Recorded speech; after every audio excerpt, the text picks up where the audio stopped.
Here's 5 things I would do if I was a beginner guitarist struggling to get my chord changes down.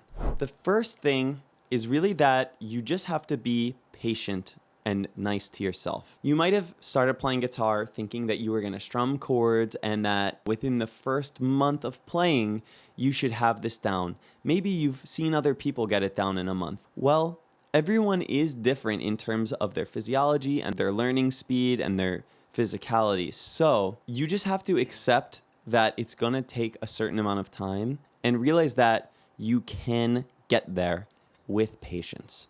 The second thing, there is just a certain number of repetitions that has to take place before you obtain the muscle memory that you need to get your chord switches clean and fast and in time. For one person, they might have been able to get their chord changes clean within the first 30 times that they practice going from C to F. They could do C to F cleanly. But for you, your number might be 150. It's different for every person. So you have to just accept that and patiently pursue getting those reps in over time. So if you're trying to play certain songs that you love and you're getting really frustrated because it's not sounding like the song because the chord changes are taking you so long, you might want to step back from playing those songs and just practice the chord changes repetitively. You can just go C to G, back and forth a bunch of times, right? And then you can go G to D, back and forth a bunch of times. And you can do this as however slow that you need to do it. You can take every chord change of the basic chords that you know and just write it out and say, all right, I'm going to do 8 times of all these different transitions, and I'm going to do that once a day. It might take you 5 to 10 minutes to do that, which is pretty painless, right? 5 to 10 minutes of focused, dedicated chord repetition. And then you just try to do that every day, maybe just taking a couple days off a week, right? So if you do it 4 or 5 days a week for 10 minutes a day, you're going to make progress. It'll be at a different rate for different people, but if you follow that plan, you will make progress. The third thing I would do is I would also practice things on guitar other than full chords. Even if you really just want to strum chords, I would learn how to play single note stuff anyway. You can learn melodies like Twinkle Twinkle Little Star played on one string. You can learn classic rock riffs like Smoke on the Water, Seven Nation Army. These fun little riffs that only use one note at a time, that will allow you to make music and have fun playing something that sounds good as you're developing that coordination. My advice is make the chord practice a routine. Like I said, just 5-10 minutes a day, and get your musical outlet someplace else, playing these single note riffs.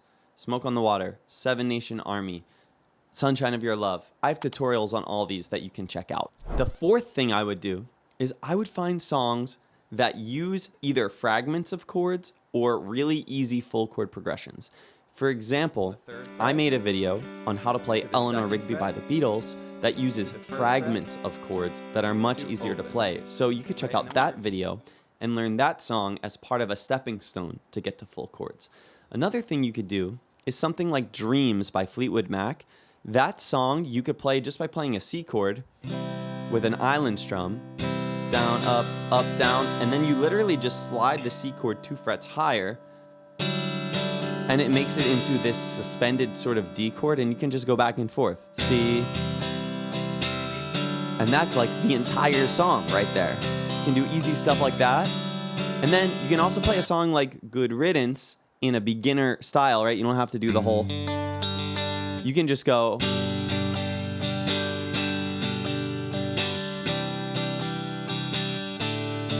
And what's so great about this is that your third finger and pinky always stay on the same string. You can play songs with chords like that flow together a lot more easily to start getting the hang of changing chords while you're strumming. And I have a full video on how to play Good Riddance as well, which you can check out. That will help guide you through that. The fifth thing I would do if I was really, really struggling with chords is you could try the ukulele.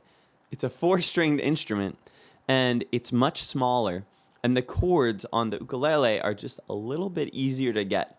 So you could try that instrument and try to get your chord switches down on there and then go back to the guitar with that improved confidence and improved coordination and start learning the bigger, more complex guitar chords from there. So I hope this helps. That is 5 things I would do if I was struggling with chord changes as a beginner. I hope you enjoyed this video. My name's Jeremy. If you liked the video, give it a like, leave a comment, let me know your thoughts, subscribe to my channel. If you would like one-on-one lessons with me, you can reach out via email. My email address is in the description below. Thank you so much for studying with me today, and I'll see you next time. Have a good one.